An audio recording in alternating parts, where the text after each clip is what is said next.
Christmas is known as the season of miracles, a season of warm, trembling hands, of love finally spoken after days of silence. But in tonight's tale, Christmas becomes the doorway to a nightmare. People often believe they've moved on from someone, until the night that person returns, just as the first snowflake brushes their fingertips, just as they think their heart is ready to belong to someone new. A love once buried deep, a breakup that never had a reason, and a man returning so late that trust has already bled into scars. Tonight, beneath the glowing Christmas lights, a story begins. The story of a runaway bride and the man waiting for her in the shadows. The man who once ruined her heart with his own hands. Welcome to the Ambiguous Heart. Prepare yourself for a journey where every breath tastes of winter's cold and every step leads to a secret no one ever expected. Snow fell hard on Christmas Eve, thick, freezing, slicing through the air. The church bell had just struck midnight when the chapel doors burst open and Ivy ran out, her wedding gown heavy with melted snow. Her breath trembled as if she were fleeing a death sentence. Behind her, chaos erupted. Whispers from the guests, frantic voices shouting her name. And the groom? Standing motionless in the center of the aisle, as if her escape was nothing unexpected. But she didn't look back. Didn't stop. Couldn't. A sleek black SUV slid across the snow and stopped right in front of her, its tires carving a cold, shrill screech into the frozen pavement. The headlights washed over her white gown, and then the car door opened. A man stepped out. Elias Drake. 4 years vanished. 4 years of leaving her with a shattered heart and a secret she never dared speak aloud. Yet here he was, standing before her on Christmas night, as if no separation had ever existed. A black suit framing his tall, broad body, leather gloves gleaming beneath the streetlights, and his eyes, those eyes that kept her awake for months, colder, deeper, and infinitely more dangerous than before. Ivy. He spoke her name like a verdict. You ran from your own wedding, just to come back to me? She stepped back, hands trembling, the hem of her gown dragging through the snow. No, I'm running from everything, and you are the last person I ever want to see. Elias moved toward her, one step, then another, and with each one she felt the past tightening around her throat. I came to get you, he said, voice low, rumbling from somewhere beneath the earth. Tonight. She jerked her wrist when he suddenly caught it. Let go. I have nothing to do with you anymore. You do. He pulled her sharply against his chest, his warmth cutting into her frozen skin, sending shivers down her spine. And you're getting in the car. She tried to fight back, but Elias opened a small velvet box he had retrieved from the SUV. Not a ring, a classified security key. Ivy froze. What is that? Something that will keep you alive. His voice dropped to a whisper against her ear. Because tonight, someone is hunting you. She shook her head, breath unsteady. You're insane. Boom! A blast roared from behind the chapel. Glass shattered. Flames erupted. Screams filled the air as fire alarms wailed through the once peaceful Christmas snow. Ivy stood paralyzed, heart pounding violently. Elias didn't give her a second to think. He grabbed her by the waist. Choose, Ivy. Get in the car with me, or let them kill you. The snow was no longer beautiful. It was the shroud of a Christmas night written in blood. And she knew. Tonight, there was no turning back. The SUV tore through the thick curtain of snow, streetlights scattering broken patches of light across Ivy's pale face. She curled against the car door, clutching the edge of her gown, her heartbeat slamming against her ribs as if desperate to escape. 4 years. 4 years rebuilding her life after the night he vanished without a single word. 4 years reminding herself she wasn't allowed to think about him. And 4 years guarding a secret only she knew. Her name was Ivy Hale, 26, born into a tangled family drowning in debt after her mother's sudden death, working 2, sometimes 3 jobs just to stay afloat, soft when she loved, unyielding when survival demanded it, a heart that always wanted to believe in good, yet a life that insisted she pay a price for every scrap of hope. Elias glanced at her. Just one look, and every silent night she cried came roaring back to life. No one could look at him and believe he had ever loved. Elias Drake, the ruthless CEO of Drake Industries, heir to one of the most powerful underground syndicates in the Northeast. People said he was born from the dark. They weren't wrong. His past was so black no one dared speak of it.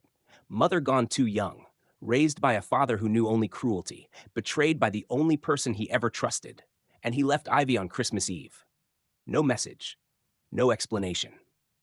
Just a ruined heart and a shadow she never managed to outrun. Now they were seated in the same car, one trying to keep distance, the other trying to pull her back in. "Why did you come back?" Ivy asked, her voice cracking. Elias stared straight ahead. No answer. He didn't need to answer, because the reason he returned was darker than this Christmas night could ever be. The SUV merged onto the highway, the city lights stretching into long, shimmering trails along the glass. And Ivy realized she was heading back toward the man who once destroyed her. But this time, it wasn't just her heart that was at risk, it was her life. The SUV veered off the highway and slipped into a quiet street where Christmas lights glimmered on window frames like glittering traps of color. Ivy pressed her palm against the cold glass, watching the city fade behind them. And for the first time that night, she realized Elias was taking her away from the populated areas. "Where are you taking me?" Her voice hardened, though her heart was still thrashing wildly. "To somewhere safe," Elias answered curtly, eyes fixed ahead. "I'm not going anywhere with you. Stop the car."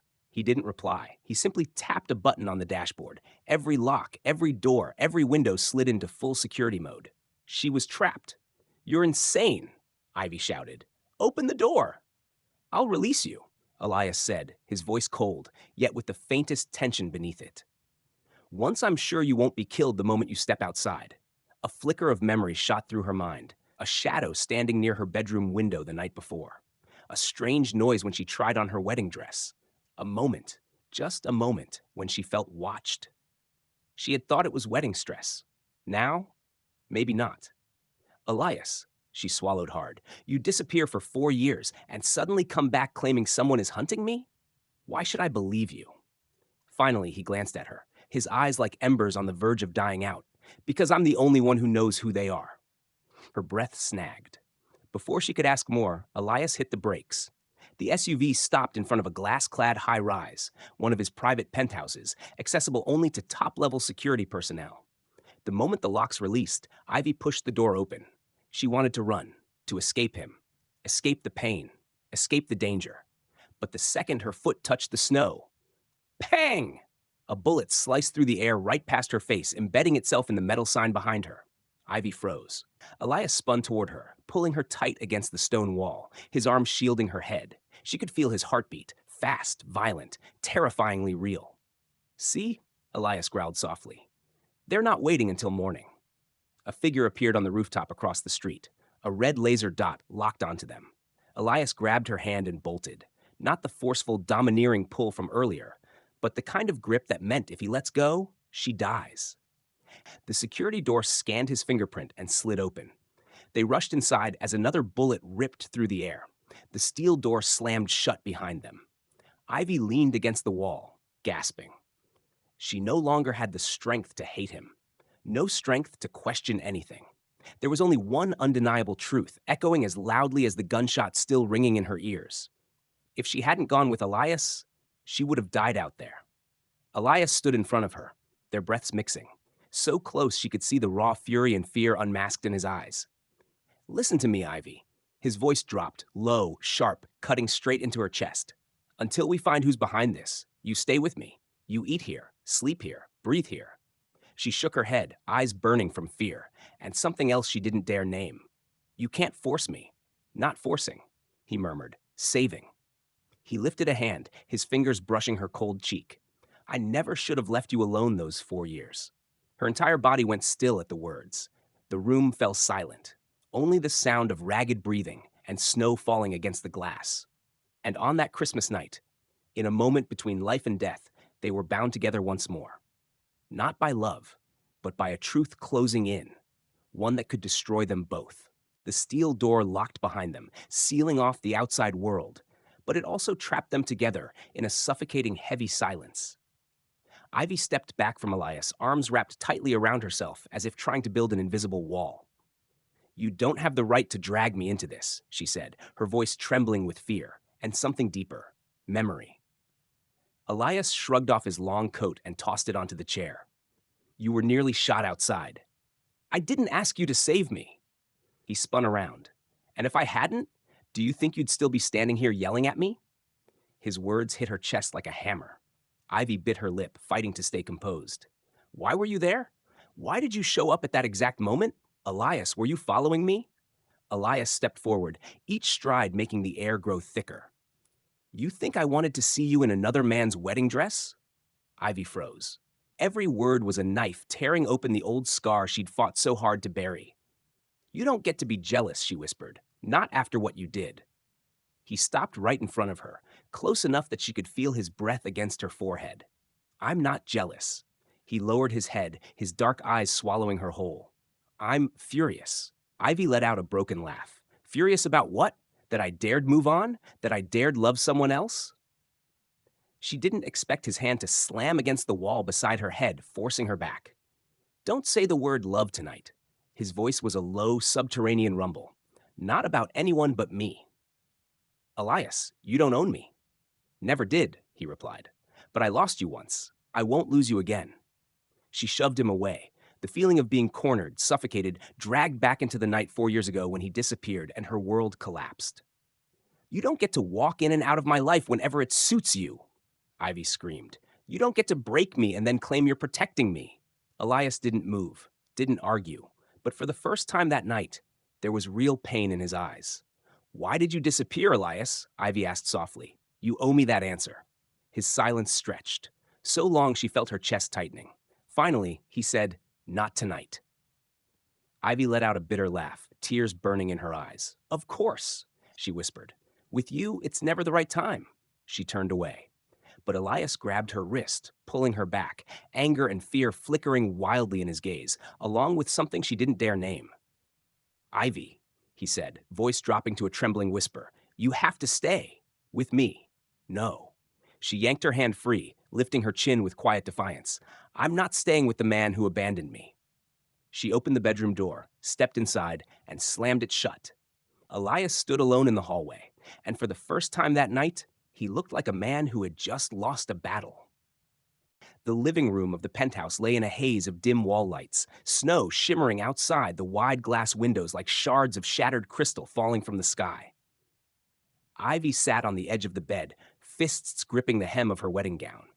Her shoulders trembled. She didn't know if it was from the cold or from the truth closing in around her. Footsteps echoed down the hallway, heavy, slow. Like Elias was also trying to hold himself together, piece by fragile piece. But he didn't come in. He just stood outside the door, silent. Somehow, that hurt even more than if he had shouted. After a long, aching minute, there was a soft knock. Not demanding, not urgent, just hoping she would listen. Ivy, his voice came through the door, low, rough, as if strangled by everything he couldn't say. Are you hurt? She didn't answer. He stayed there for several seconds before speaking again. I know you don't want to see me. I know I've hurt you, more than I ever should have. But tonight, I almost lost you, forever. Her breath caught. Then came another sound, barely audible, but something in it cracked her chest open. He was sitting down on the floor, back against the door. That simple act hurt her more than any memory. 4 years ago, Elias Drake was the man who bowed to no one, the man who never lowered himself for anything. Tonight, he was sitting alone outside her room like someone who had lost his way. Ivy turned toward the door, eyes thick with tears. Wind whistled through the window frame. Snow blanketed the balcony in a layer of white. The cold seeped into her bones until she couldn't bear it anymore. She had to stand, had to move, had to breathe. She opened the door. Elias looked up instantly, and his storm gray eyes, they weren't cold steel anymore. They were tired, raw, aching with a kind of emotion he always hid too well. You're shaking, he murmured. You're cold. I'm not. But she couldn't finish. Her shoulders trembled again, betraying her. Elias didn't touch her, didn't step closer. He kept his distance, as if one wrong move might shatter her. I have a coat, he said quietly, in a voice that didn't sound like the Elias Drake the world feared. If you'll let me. She didn't say yes. She didn't say no. But Elias understood. He rose slowly, shrugged off the thick wool coat around his shoulders, and walked toward her with the hesitant steps of a man terrified of being rejected again. He draped it around her, carefully, without brushing her skin, just the lightest gesture. Yet the warmth of him still hit Ivy like a wave. She breathed in the scent she thought she'd forgotten. Dark wood, a hint of cinnamon. The scent she once associated with safety. and heartbreak. "Thank you," she whispered. Something inside her, some small, wounded bravery, pushed her to continue. "You used to make me feel safe, and then you became the person who scared me the most." Elias closed his eyes for one brief, agonizing second. "I know," he said, "and I hate myself for that." Silence settled around them, not angry, not sharp, just heavy with everything they never said. Two people who once loved each other so painfully, standing too close in a winter night that felt too long. Ivy clutched the coat tighter. "Can you tell me why you disappeared?" Elias's expression darkened, shadows gathering behind his eyes. "I will. I promise I will. But not while you're shaking like this." He tilted his head, voice soft. "You need to eat, something warm, and you need to rest." "I don't want to stay here," she whispered. "I know." He stepped back, giving her space, giving her breath. "But I swear, tonight you're safe." That promise made Ivy look at him longer than she should have, and she hated herself for one thing. A part of her still believed him, even though she shouldn't, even though she knew he could break her again. You're listening to The Ambiguous Heart. If this story touches you, don't forget to subscribe so I have the strength to bring you more stories like this. You're lying. Ivy's voice cracked like a sheet of ice splitting open. Her eyes were red, staring at Elias as if she could tear the truth straight out of him. 4 years ago, she said, each word trembling, you disappeared. No message, no reason, not a single call. And now you stand here telling me you left. To protect me? She let out a short laugh, cold, sharp, bitter. Elias, do you know that hurts even more than your silence? Elias clenched his hands until his knuckles turned white.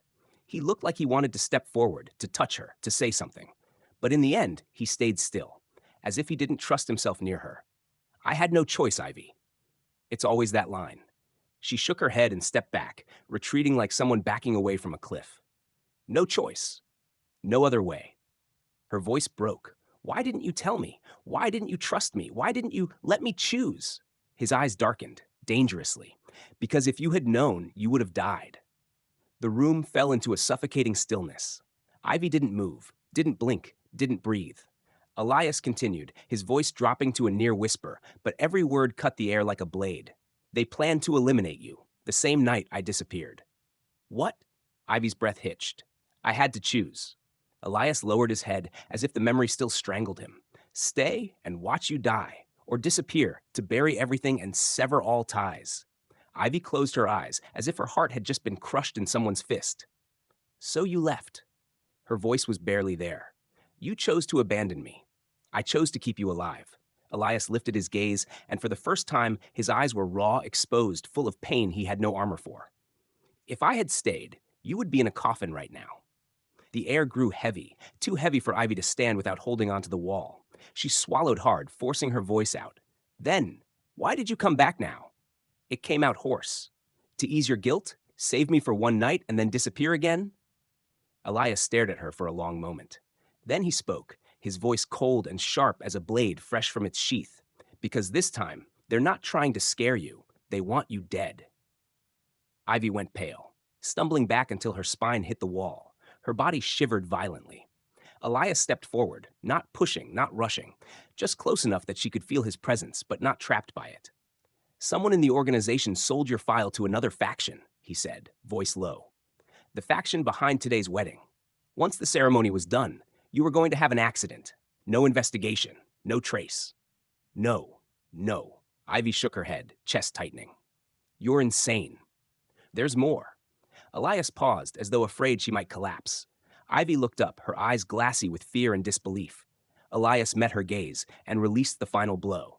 Your groom is involved with them too. Ivy's heart seemed to stop. Her knees buckled, and she nearly fell, but Elias reached out and caught her elbow, touching her for the first time that night. His hand was trembling. Ivy.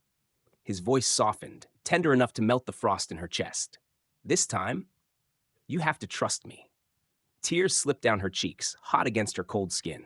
If I die, she whispered, will you disappear again, like 4 years ago?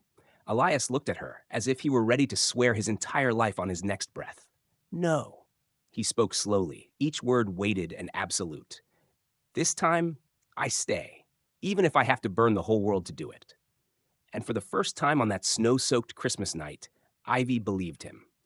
Even though her heart trembled, it opened, just a crack, for the man who once shattered it. Ivy stepped back from Elias, even though his hand still held her elbow. Not tightly, not controlling, just steadying her. But that gentle hold only made her tremble more, fear more, feel more. Don't, don't say things like that to me, she whispered. Don't say you're staying when last time you left me alone in a winter night without a single explanation. Elias opened his mouth to speak, but Ivy cut him off, her voice shaking, thick with hurt. Do you know what I became after that night? A breathing corpse. A woman wondering what she did wrong, what part of her wasn't enough. I hate you, Elias. I hate you because you made me still love you, even when it was killing me every single day. Elias didn't move. No anger, no defense. Just a man taking blow after blow, as if every word she threw was a knife driven into his chest. Ivy, his voice was rough, exhausted, wrecked. I really. Don't come near me. She pulled her arm free, tears glittering in her eyes, but so did a fierce, fractured resolve. I'm not a doll you can lock in a cage to protect. I'm not a mission. I'm not someone you get to control. Elias's fists tightened. I'm not controlling you. Really? You lock the doors. You hide information. You decide when to talk, when to disappear. You choose what truth I'm allowed to know. Her voice cracked, breaking into raw anguish. Are you protecting me? Or are you protecting some filthy secret of yours? His eyes darkened, deep, dangerous. And in that instant, Ivy saw it. Fear, not of the people hunting them, but of losing her. Elias stepped forward once. She stepped back. Don't do that, he said softly. Don't push me away. You pushed me first. She trembled, her voice shaking like glass about to shatter. You did it once. I can do it too. Elias froze. They stood only an arm's reach apart, close enough to touch, but with an ocean between their hearts. You don't understand, Ivy. His voice was heavy, weighted with a truth carrying too much blood. 4 years ago, I didn't leave because I wanted to. I left because they put a price on your head, and that price would double if you stayed beside me. And now? Ivy asked. Do they not want me dead anymore? Elias's jaw tightened. They want you dead more than ever. Ivy let out a hollow laugh. So why are you holding me? Why drag me back into this? Elias, do you know all I ever wanted was a normal life? One peaceful Christmas night, not running, not being shot at. He moved toward her, and this time she had nowhere to retreat. Because if you die, he said, voice breaking, I won't survive it. Ivy clutched her chest, breath shaking as tears stained the silk of her wedding dress. You don't get to say that, not after what you did. Elias lifted a hand, slow, careful, wanting to touch her cheek. But she turned away. That tiny movement, so small, so quiet, shattered something in him. Elias stepped back, slowly, like a man retreating from a battlefield he'd already lost. His face, normally cold as steel, now looked stripped of all armor. I understand, he said, voice soft as a dying flame. If you want to leave, I won't stop you. Ivy looked up, startled. Really? Really? He turned away from her. I'll take you home. Her heart tightened so sharply she almost gasped, not out of fear, out of pain. She nodded weakly. I want to go. Elias pressed his lips together, nodding once, slow and resigned. All right. He stepped toward the door, and right then, boom! The explosion shook the entire penthouse. The chandelier swung violently. Glass trembled in its frames. Ivy screamed, stumbling forward. Elias caught her instantly, arms wrapping around her in pure instinct. A distorted voice crackled through the security system. Target located, initiating phase 2. Ivy shook uncontrollably, lifting her head to look at Elias. They found us? Elias locked his eyes onto hers, his gaze sharp as a blade drawn in darkness. No, Ivy. His voice dropped to a chilling whisper. They didn't find us. He tilted her chin up gently, his breath brushing her trembling lips. They never left. Lights off, Elias growled, low and sharp, and almost instantly the penthouse dropped into full blackout mode. The lights snapped off. Darkness swallowed the room so completely Ivy couldn't even see her own hand. Elias. Quiet. He pulled her back against the wall, his body shielding hers like a living barricade.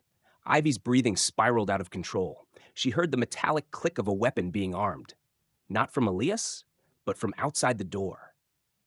They were in the building, faster than anything she'd imagined. Elias tilted his head, listening. 3 intruders, armed, moving up to the 47th floor. This floor is... They're coming for you, Ivy. Her heart stopped beating for a moment. Elias grabbed her hand and pulled her toward a narrow hallway behind the kitchen. He pushed on a cabinet door, and a hidden passage swung open. You have a secret exit in the kitchen? Ivy gasped. Not an exit, Elias said, locking the door behind them. A safe room. They rushed down a tight stairwell and reached a dark chamber lit only by a faint, pulsing red LED. Ivy barely had time to breathe before Elias cupped her face with both hands. Ivy, look at me. Elias, what's hap? Look at me. His voice trembled, just slightly, but his eyes were sharp, so fiercely focused she felt her panic freeze in place. She lifted her gaze. In the dimness, his eyes weren't storms anymore. Not anger, not pain, but something startlingly pure. I promise they will not touch you, he said. Not once. Not ever. Even if I die in the process. Ivy froze. Her chest tightened until she couldn't breathe. Elias, why are you doing this? Her tears slipped down, warm and bitter. I don't understand. I don't understand why you're fighting so hard this time. He drew in a shaky breath, his hands sliding to the back of her neck, pulling her closer. Because for the past 4 years, Elias said, voice cracking like stone under pressure, I've been living like a dead man. Ivy felt the ground tilt beneath her. Because every Christmas Eve without you, he closed his eyes for a heartbeat, was a punishment I know I deserved. Her whole body trembled. She wanted to hate him, to shove him away. But in that moment, her heart beat in a rhythm she thought she'd long forgotten. Elias opened his eyes again. Listen to me, Ivy. I can't run anymore. I can't stay away anymore, and I will not let it happen again, even if I have to go against the organization that raised me. A sharp ping echoed. The security system had been breached. Heavy footsteps boomed closer and closer. Ivy's voice broke. Elias, they're here. He turned, positioning himself in front of her like a shield of iron. Stay behind me. His voice dropped, dangerous, cold, lethal. From this moment on, I'm the one standing between you and death. The steel door of the safe room shook violently. Someone was hammering at it from the outside. Elias grabbed the gun from the emergency lockbox, but even in the tension, Ivy saw it. He was afraid. Not of dying, but of losing her. For the second time. Ivy stepped forward and grabbed his hand. Elias. He turned his head just enough for her to see the raw, desperate determination in his eyes. If anything happens, I need you to know, I never stopped loving you. Before Ivy could say a single word, boom, the safe room door exploded inward. White smoke flooded the room. And Elias, without a heartbeat of hesitation, threw himself in front of her, shielding her body with his as bullets tore through the air. The smoke hadn't even cleared when Elias surged forward like a shadow, twisting his body to shield Ivy. Bullets tore through the air, striking the steel walls with sharp, metallic screams. Ivy hit the floor, panic flooding her as she crawled backward into the corner. Elias! She screamed as the force of the gunfire shoved him back. Stay there! He roared, breath ragged, like he was fighting death itself. 3 figures in black stormed into the room, faces masked, rifles raised and locked onto Elias. Elias spun, fired, dropped one instantly. The second rushed him with a dagger. Elias blocked, but the blade scraped across his arm, slashing deep. Blood splattered across the cold steel floor. Elias! Ivy choked out, tears spilling. He didn't turn back. He wouldn't. Because if he saw her now, he would falter. The third intruder aimed straight at Ivy. No! Elias moved with impossible speed, throwing himself into the bullet's path. Ivy screamed as he crashed onto the ground, his shoulder blooming red. Time froze. Elias! She scrambled to him, hands trembling as she pressed against the wound, gushing blood. His breathing hitched. But even injured, he lifted a hand to shield her head, as if lying on the floor, bleeding out, he still feared someone might take her from him. It's okay, he murmured, breath broken. I'm used to getting shot. Shut up! None of this is okay. You're losing blood. She clutched his shirt, tears dripping onto his cheek. The second attacker lunged toward Ivy from behind. Elias saw it, and with the last of his strength, he pushed himself up, spun, pulled Ivy into his arms, and fired one last shot. The intruder collapsed. Elias couldn't hold himself up any longer. He fell against her. Elias! Elias! She shook him desperately. He leaned his forehead against hers, eyes fluttering half open. From the beginning, I planned to die protecting you. His voice faded like a dying ember. But I forgot something. Ivy's tears slid down to his lips. What is it? She trembled violently. Elias lifted a trembling hand and touched her cheek. I forgot that. I love you too much to ever leave you again. Ivy's heart clenched so hard she thought it might shatter. Don't say that. You are not dying on me. Do you hear me? Elias let out a faint laugh. I'm not dying. Christmas isn't over, not while I still have you. She wrapped her arms around him, sobbing, shaking. For the first time in 4 years, their hearts beat together again. Outside, sirens and security alarms pierced through the falling snow. Ivy pressed her hand firmly over his wound, trying to slow the bleeding. He looked at her, the storm in his blue-gray eyes finally settling. I searched for you for 4 years. His voice was a fading whisper. Tonight, I found you. Ivy leaned down, her forehead resting on his chest, her voice breaking. And I'm not letting you disappear ever again. Christmas snow slid down the shattered window, covering the night sky in white. Wind howled outside, lights flickering, as if witnessing two souls who had been lost for too long finally collide once more. The security door burst open. White light flooded the room. Ivy squeezed Elias's hand. Don't leave me. Elias squeezed back, barely, but with everything he had left. Never. And that was the end of the episode. An open ending, raw, aching, breathless. The security door swung fully open, flooding the room with stark white light from the hallway, accompanied by the hurried footsteps of medics and internal security. They rushed to Elias, bracing his shoulder and wrapping the bleeding wound with swift, practiced motions. Ivy was pulled aside, but she fought back. Don't touch him like that. He's losing blood. Please, be careful. Her voice cracked, every syllable trembling. A medic tried to reassure her. We have to take him now. A few minutes delay and he won't make it. Ivy covered her mouth, tears streaming nonstop. She didn't know if she was standing or collapsing, only that she was inches from losing him all over again. Elias was lifted onto a stretcher, an oxygen mask placed over his mouth. His blue-gray eyes fluttered half open, searching for Ivy as though she were the last warmth in the world. Ivy, he rasped, a plea hidden in his broken voice. Don't! Disappear. She grabbed his hand before they could pull him away, gripping hard as if trying to hold his soul in place. No, I'm going with you. I'm not leaving you again. But before she could follow the stretcher, a hand clamped around her wrist. A police officer, not one of Elias's, not from the building's team. Are you Ivy Hale? His voice was low, emotionless. Ivy turned to him, tears still fresh on her cheeks. Yes? Please, don't stop me. I have to go with him. I'm afraid you can't. He held out a sealed warrant. You're being detained for investigation in connection with money laundering and an illicit account registered under your mother's name. Ivy froze. What? She choked. No, that's impossible. My mother, she had nothing to do with. We have evidence, the officer replied coldly, and you're the legal inheritor of the account. Ivy staggered backward, vision spinning. She tried to look toward Elias's stretcher, but he had already been taken into the emergency elevator. Elias disappeared from sight, and cold metal cuffs locked around her wrists. I didn't do anything. I have to go with him. He needs me. The officer tugged her forward like she was nothing more than evidence. I'm sorry, Miss Hale. Someone filed a report against you, and we have a warrant. Ivy stopped dead in the hallway, neon lights reflecting off the tears on her face. Who? Reported me? The officer glanced down at the document, then read the name slowly. The groom from your wedding tonight, Jonathan Hale. Ivy's heart simply stopped. The emergency elevator doors sealed shut, taking Elias away. The cuffs dragged her in the opposite direction, taking her life apart. Outside the glass windows, Christmas snow kept falling. Beautiful, cold enough to cut. And episode 1 ends with Ivy realizing she is losing Elias a second time, and the man trying to destroy her is the one she was supposed to marry.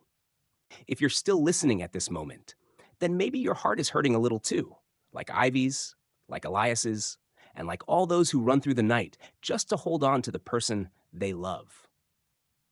If this story touched you, even just a little, please consider giving the Ambiguous Heart a subscription. Every single subscribe from you is another heartbeat that keeps stories like this alive, stories that grow deeper, heavier, and more beautiful.